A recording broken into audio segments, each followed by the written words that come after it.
حضرت عمر رضی اللہ تعالیٰ عنہ فرماتے ہیں کہ ان چیزوں کے بچنے سے انسان کو فائدہ کیا ہوگا؟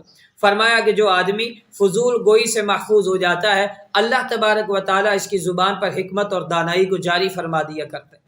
اور اسی طرح فرمایا جو آدمی فضول نگاہی سے بچ جاتا ہے، اس کو دل کا سکون ملتا ہے۔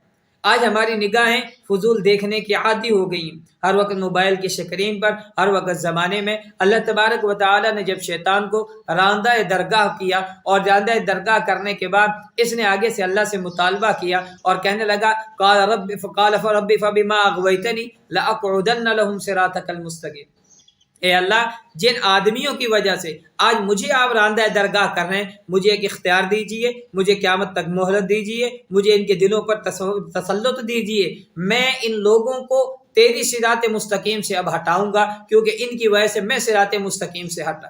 اور پھر ساتھ یہ بھی کہا کہ اللہ تبارک و تعالی پھر میں آؤں گا ثم لآتینہم من بین ایدیہم ثم لآتینہم من بین ایدیہم ومن خلفہم وعن ایمانہم وعن شمائلہم۔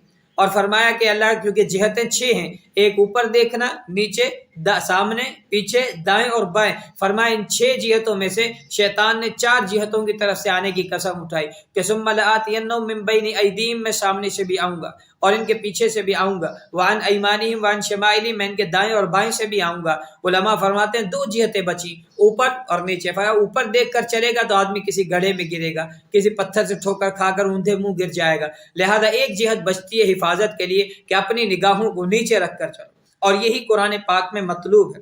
قل للمؤمنین یغضوا من ابصارہم، مومنین سے آپ فرما دیجیے اپنی آنکھوں کو نیچے رکھیں۔ وقل للمؤمنات یغضضن من ابصارہن، اللہ نے مومن کو حکم علیحدہ دیا، مومنہ کو حکم علیحدہ دیا۔ اب میں یہ غور کروں کہ اگر میری نگاہ نیچی ہے تو میں اس قرآن کی آیت کا مخاطب ہوں، میں مومن ہوں، اور اگر میری نگاہ نیچے نہیں ہے میں اس آیت کا مخاطب نہیں بن سکتا، کیونکہ میرے میں ایمان، اللہ نے فرمایا قل للمؤمنین، تو ہمیں مومن ہونے کی وجہ سے ایمان کے بعد یہ ہمارا ایمانی فریضہ بنتا ہے ہم اپنی نگاہوں کو جھگلائیں۔ فرمایا آنکھ زنا کرتی ہے اور اس کا زنا دیکھنا ہے۔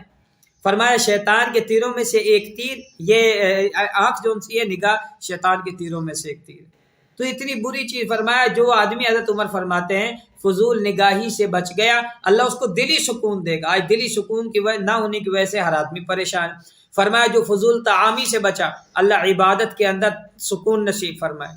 آج ہمارا کھانے کی وجہ سے کھانا جسم اتنا طاقتور ہو گیا کہ اب جسم طاقتور ہونے کی وجہ سے روح کمزور ہے، عبادت کو دل نہیں چاہتا۔ رمضان کے مقاصد میں سے ایک مقصد یہ بھی ہے کہ بھوکا رکھ کر جسم کو کمزور، روح کو طاقتور کیا جائے۔ پھر روح کھڑے ہونے پر تیار ہے، روح بھوکا رہنے پہ تیار ہے، روح مال خرچ کرنے پر تیار ہے، روح جا دینے پر تیار ہے۔ کیوں؟ اس وجہ سے کہ اب وہ طاقتور ہو رہی۔ اب عبادت میں کمزوری کیوں؟ کہ میرا جسم کمزور ہے، اس وجہ سے عبادت میں کمزوری آ گئی کہ روح بیمار ہونے کی وجہ سے جسم طاقتور ہوتا جا رہا ہے، کھا کھا کے روح بیمار ہے، اب عبادت میں دل نہیں لگتا۔ اور فرمایا کہ جو آدمی فضول ہنسنے سے بچ جاتا ہے اللہ اس کو رعب اور دبدبہ نصیب فرما دیتا۔ اور فرمایا کہ جو آدمی فضول مذاق سے بچ جاتا ہے اللہ اس کو نور ایمانی نصیب فرما دیتے ہیں۔ جو فضول محبتوں سے بچتا ہے، خصوصاً دنیا کی محبت سے، اللہ آخرت کی محبت نصیب فرما دیتے ہیں۔ جو دوسروں کے عیب کی ٹوہ میں لگنے سے بچتا ہے اللہ اس کو اپنی اصلاح کی فکر دے دیتے۔ یعنی دوسروں کے پیچھے لگنا یہ بھی فضول ہے، دوسروں کے بارے میں سوچ بچار کرنا یہ بھی فضول ہے۔ تو معلوم ہوا حضرت عمر کے اس فرمان سے کہ فضول چیزوں میں بولنا بھی شامل، دیکھنا بھی شامل، سننا بھی شامل، اور سوچنا بھی شامل، فکریں بھی شامل، ہر چیز، تو اس سے انسان کو بچنا چاہیے۔